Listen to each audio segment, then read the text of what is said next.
तो British, east India company और ये तीनों के इधर से एक ग्रुप से एक युद्ध होता है। कहाँ पे होता है तो आप देखो, ये तीनों यहाँ ग्रुप बनाता है, ये यहाँ ग्रुप बनाता है। तो युद्ध कहाँ पे होता है? बीच में, यहाँ बिहार में, यहाँ पे इस जगह पे, बॉर्डर पे। ये इस जगह का नाम है, ये बॉर्डर है, इसका नाम है बक्सर। तो इधर से बंगाल का यहाँ से चल के आता है सैनिक, यहाँ पहुंचता है, और इधर से जो ये तीनों का सैनिक है, शाह आलम का लखनऊ से, और ये मीर कासिम तो यहाँ से भाग ही चुका है, भाग के कहाँ चला गया? सुजाउद्दौला के पास। और इधर से आता है इसका सेना, इधर से आता है इसका सेना। घमासान युद्ध होता है बक्सर में, और अंग्रेज के अच्छे कौशल, युद्ध कौशल, अच्छे तरीके से, अच्छा टेक्नोलॉजी लगाने के कारण, बुद्धि से, सेना तो इसके पास कम था, ज्यादा था नवाब के पास, उसके बावजूद, नवाब और शाह आलम के बादशाह के पास, उसके बावजूद बक्सर के युद्ध में हरा देता है। और ये इतिहास का भारत के लिए बहुत दुर्भाग्यपूर्ण ये युद्ध था जिसमें इसकी हार हुई। और ये हार समझ जाओ कि भारत को अंग्रेज के लिए दरवाजा खोल दिया, और समझ जाओ कि पूरे भारत पे अब अंग्रेज का कब्जा होने वाला है। और बक्सर के युद्ध के बाद कोई बड़ा शक्ति देश में नहीं बच गया जो ईस्ट इंडिया कंपनी या अंग्रेज बोलो या ब्रिटिश को अब रोक पाएगा। तो अगर एग्जाम में पूछा जाए कि किस युद्ध के बाद ईस्ट इंडिया कंपनी या ब्रिटिश या अंग्रेज अपने को भारत में स्थापित कर लिया, तो आंसर लगाना है बक्सर का युद्ध। प्लासी के युद्ध से कुछ नहीं हुआ, प्लासी का युद्ध तो बंगाल तक मामला था। बक्सर का युद्ध, बक्सर में 3 महान बड़े शक्ति, मीर कासिम, अवध का नवाब सुजाउद्दौला और शाह आलम, सो जो बादशाह पूरे देश का, आप कह सकते हो कि आपके देश का प्रधानमंत्री, आपके देश का राष्ट्रपति युद्ध हार गया। शाह आलम तो उस समय यही था अपने देश के लिए, वो भी हार गया। अब बचा कौन भाई? इससे बड़ा तो कोई शक्ति है नहीं। तो कह सकते हो कि बक्सर के युद्ध ने ईस्ट इंडिया कंपनी या ब्रिटिश को भारत में स्थापित कर दिया। उसके बाद फिर अब विस्तारवादी नीति चलता है ब्रिटिश का, ईस्ट इंडिया कंपनी का, एक एक करके छोटे छोटे अलग अलग देश के अलग अलग भागों के नवाब जो अपने को स्वतंत्र घोषित कर लिया था, एक एक करके अपने साम्राज्य में मिलाता जाता है। अब जब यहाँ बंगाल से चल के बक्सर पहुंच गया, और बक्सर तक जहां तक वो चल के आया, तो आप समझ लो जब युद्ध हार गया तो वो उसका हो जाएगा, और हुआ भी यही। तो अब क्या हुआ कि जब ये युद्ध हो गया तो इधर से ना उधर का जो तीनों था, शाह आलम और सुजाउद्दौला, मीर कासिम, कोई युद्ध में मारा नहीं गया, तीनों जीवित रहा। तो फिर बात हुई कि अब बैठक हो, मेल मिलाप की बात हो। तो जब मेल मिलाप की बात हुई, तो पहले ये थोड़ा हम देख लेते हैं बक्सर का युद्ध, उसके बाद मेल मिलाप पे आएंगे। तो बक्सर का युद्ध कब हुआ? 23 अक्टूबर 1764 को। तो अक्टूबर याद नहीं रखना है, 1764 याद रखना है। 64, 57 में प्लासी सिराजुद्दौला, और 64 में बक्सर, 64 में बक्सर का युद्ध हुआ।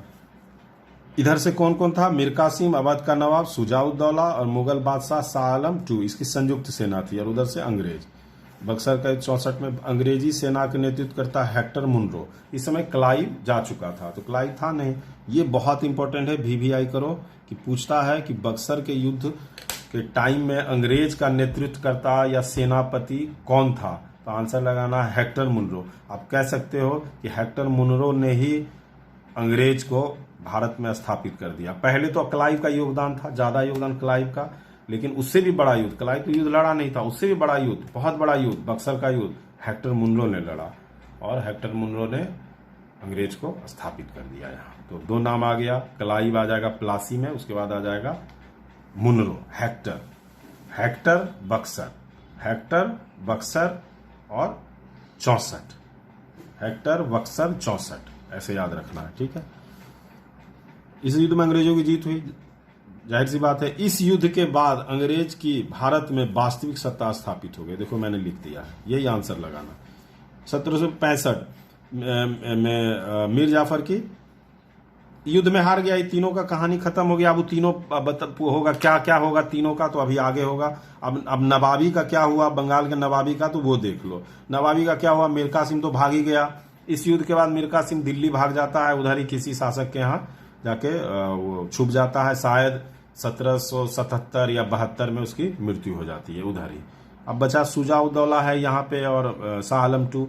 तो शाह आलम टू को तो मैंने लिखाया है कि 59 से लेके 1806 तक रहेगा। तो जब युद्ध में हार गया तो फिर 1806 तक कैसे रहा वो? तो जाहिर सी बात है, अगर 1800 हाँ अभी क्या हुआ, युद्ध में हार गया तो ये जो शाह आलम टू है उसको बंदी बना लेता है अंग्रेज। अभी बंदी बनाता है, बंदी बना के उसको रखा जाता है। कहाँ रखा जाता है मैं आगे आपको बता रहा हूँ कि इसका क्या होता है। बस थोड़ा और बचा है, हो जाएगा। तो अब तो बंगाल का पहले देख लो कि बंगाल का क्या हुआ। तो बंगाल मीर कासिम भागी गया और वहां पे मीर जाफर था नवाब, आपको पता है कि हटा के बनाया, तभी तो ये युद्ध हुआ और मीर जाफर की मृत्यु हो जाती है। तो मीर जाफर का नब्ज मैंने बताया था, कौन देखा, उसका बेटा नब्ज। तो नजमुद्दौला। तो नजमुद्दौला को नवाब बना दिया, नवाब बना रहा। तो जब अंग्रेज यहां तक पैठ जमा ही लिया ईस्ट इंडिया कंपनी, तो क्यों इसको बना के रखेगा? तो पहले तो ये देखो कि नवाबी कब से खत्म हुआ और नजमुद्दौला का क्या होता है, उसके बाद कौन नवाब बनते हैं बंगाल में, क्या ऐसा चलता है परंपरा या उसको समाप्त कर दिया जाता है? तो वो अब उधर का मामला छोड़ दो। पहले तो अभी मैं देखता हूं कि जो बक्सर का युद्ध हुआ उसके बाद जो संधि हुई, तो संधि में क्या हुआ, फिर मैं नवाब को देख लूंगा बैक होके। तो संधि में क्या होता है कि अब दोनों अपने अपने जगह पे, तो कोई किसी के जाना नहीं चाहेगा, तो बात होता है कि चलो बीच में कहीं पे मिलते हैं। तो मैंने यहाँ दिखाया आपको कि यहाँ से बंगाल से ये इधर आता है और इधर से मुगल बादशाह इधर से आता है और यहाँ बीच में, यहाँ इलाहाबाद, आधा ये चल के आया, आधा ये चल के गया, बीच में यहाँ बैठा जाता है। कहाँ पे? इलाहाबाद। इलाहाबाद का अमरूद बहुत फेमस है, बोला होगा शाह आलम, क्या ये अमरूद भी खाया जाएगा और हम लोग बैठक भी कर लेंगे, मेल मिलाप कर लेंगे। अब लड़ाई हो गई तो हो गई। आप भी रहिए भारत में, हमको भी जिंदा छोड़ दीजिए, हमें भी नवाब बने रहने दीजिए, हमें भी शौक है कि नवाब रहें। तो बोला ठीक है, मिलो बैठो, नहीं तो अब इस बार युद्ध लड़ोगे तो मारे जाओगे। तो नवाब तैयार हो गया, अमरूद का व्यवस्था किया होगा कि आओ अमरूद खिलाएंगे। तो कहाँ पे संधि हुई? इलाहाबाद में, ऐसे याद रखना है, इलाहाबाद में। बक्सर के युद्ध के बाद कौन सी संधि हुई? इलाहाबाद की संधि। और इलाहाबाद की संधि में कई बातें हुई। और ये संधि कब हुआ? देखो, बक्सर का युद्ध 23 अक्टूबर को हुआ और देखो यहाँ संधि 23 अक्टूबर 64 को, और यहाँ संधि हुई है 12 अगस्त 1965 को। और 65 में जब संधि होना था तो उस समय जो गवर्नर था, वो गवर्नर की कहानी छोड़ दो बीच में, रॉबर्ट क्लाइव फेमस है। फिर रॉबर्ट क्लाइव आ गया। तो ये इस बक्सर के युद्ध के बाद जो रॉबर्ट क्लाइव 65 में आया, तो संधि इसके टाइम में हुआ। तो संधि में भाग किसने लिया? Robert Clive. युद्ध हो गया, सभी इधर उधर हो गया और इसको बंदी बना दिया गया। देखो यहाँ पे मैं अभी दिखाऊंगा कि इधर आगे होगा, आप आगे होगा, मैं अभी दिखाऊंगा कि जो शाह आलम टू है उसको बंदी बना लिया गया था। तो यहाँ जो इलाहाबाद की संधि होती है वो अलग अलग, नवाब से अलग, जो सिराजुद्दौला है, शुजा-उद-दौला, सॉरी सिरा नहीं, शुजा-उद-दौला के साथ और शाह आलम के साथ। तो पहला जो इलाहाबाद की संधि हुई, तो भाई यहाँ पहला किसके साथ होना चाहिए? शासक है, शासक बड़ा है तो पहले बड़े लोगों के साथ, फिर नवाब तो छोटा है तो छोटे लोगों के साथ। तो बड़ा कौन है? शाह आलम। तो पहला ये भी पूछता है इलाहाबाद की पहली संधि किसके साथ हुई, तो आंसर लगाना है शाह आलम, क्योंकि शाह आलम बड़ा है, नवाब है, बादशाह है, दिल्ली का शासक है, तो उसके साथ होगी। फिर बाद में छोटा शासक अवध का है तो फिर छोटे शासक के साथ होगी। तो छोटे शासक मतलब समझ रहे हो, शुजा-उद-दौला। तो इलाहाबाद की संधि 65 में हुई, 64 में युद्ध हुआ, संधि हुई 65 में, क्योंकि युद्ध हुआ है, देखो युद्ध का डेट अक्टूबर का है, तो तुरंत संधि नहीं होगी, अगले साल होगी अगस्त में। तो 65 घुस गया। तो ध्यान रखना है कि 64 में बक्सर का युद्ध हुआ लेकिन संधि 65 में हुई। तो देखो संधि में क्या हुई? संधि के तहत मुगल बादशाह ने बंगाल, बिहार और उड़ीसा की दीवानी अस्थायी रूप से कंपनी को दे दिया कि अब आप यहाँ का टैक्स आप वसूलिए। इससे पहले कौन वसूल रहा था? शाह आलम टू वसूल रहा था, लेकिन अब ये सारे जगह का टैक्स दे दिया गया, आप वसूलिए, हमें मत दीजिए। मतलब कौन वसूलेगा? East India company. ठीक है।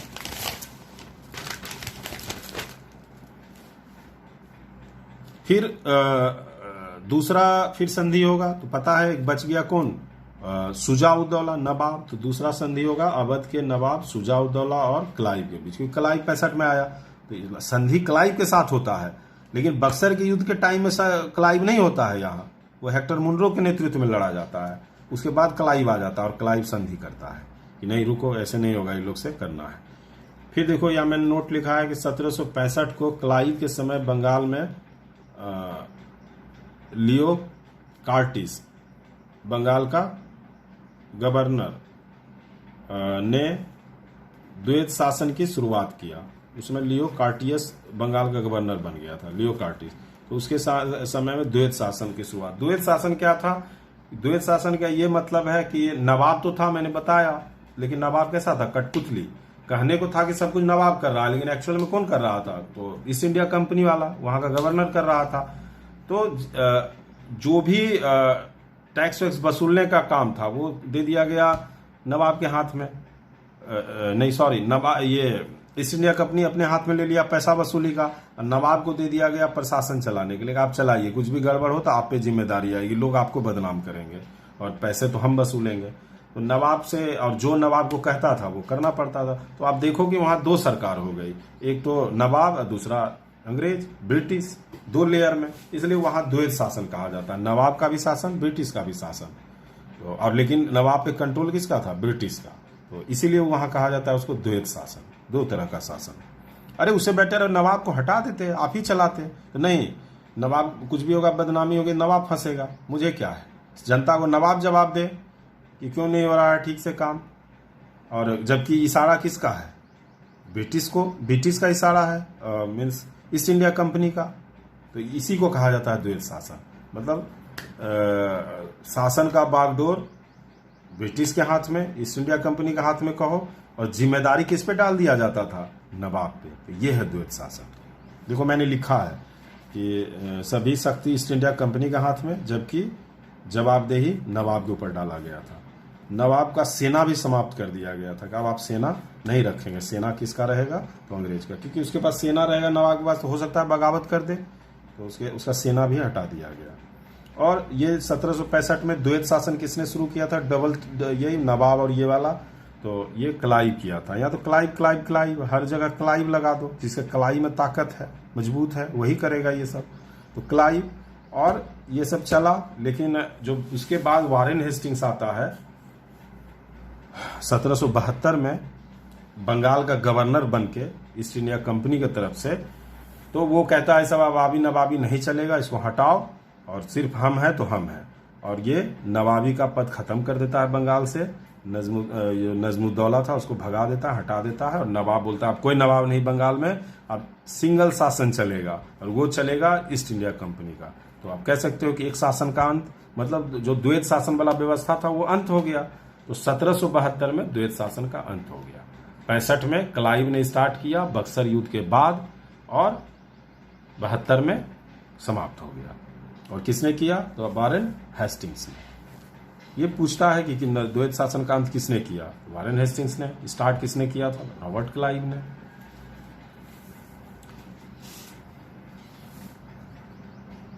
अब इसने, अंग्रेजों ने क्या किया, जब नवाबी खत्म हो गया, तो अब भाई बिहार कौन देखेगा, उड़ीसा कौन देखेगा, बंगाल कौन देखेगा। तो यहां पर एक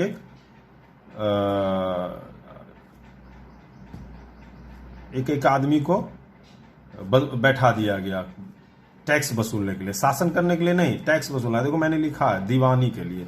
दीवानी मैंने लिखाया था देना लेना, पैसा वसूलना।